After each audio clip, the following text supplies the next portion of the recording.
Part 2.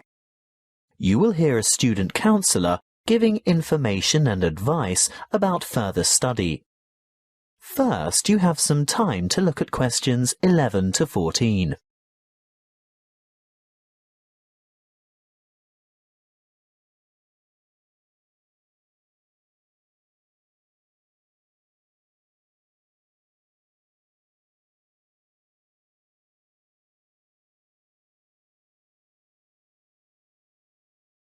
Listen carefully and answer questions 11 to 14.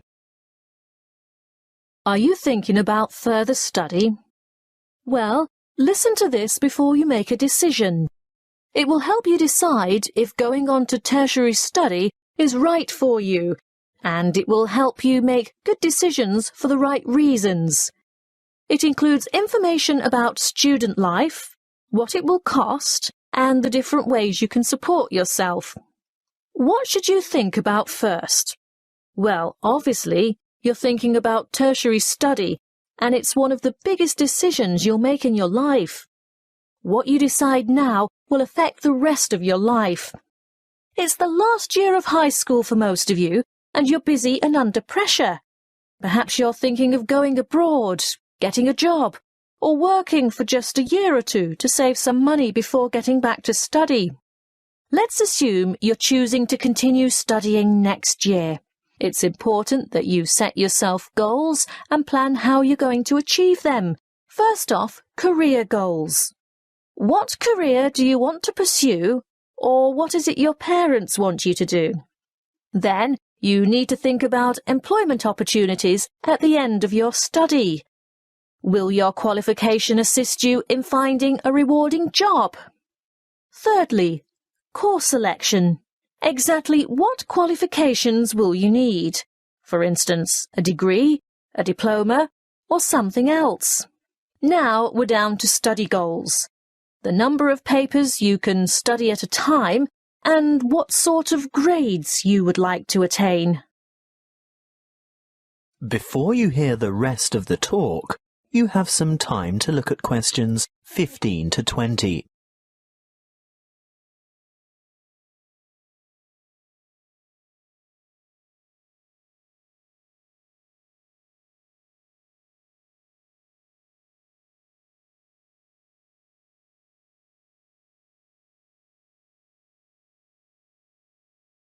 Now listen and answer questions 15 to 20. Now, how do you make all that happen? You might feel overwhelmed by all the choices, but there are people and agencies to help. Career Services is a great website with lots of useful information and a search tool for finding courses and providers throughout the country. Then, there are the tertiary education institutions themselves.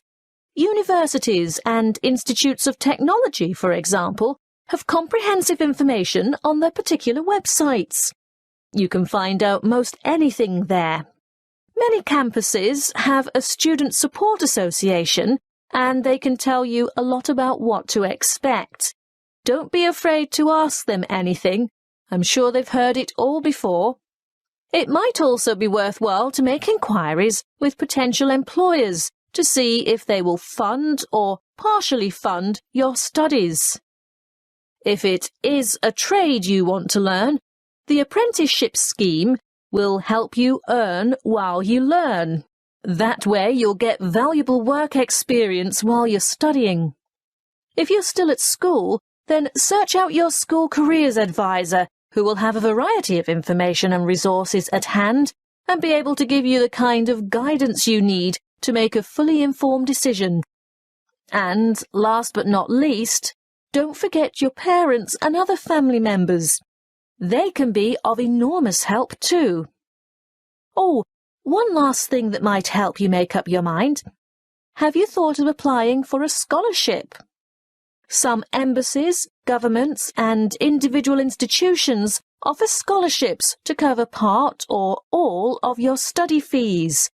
Most large libraries have a comprehensive catalogue of the various grants, awards, and scholarships that are available.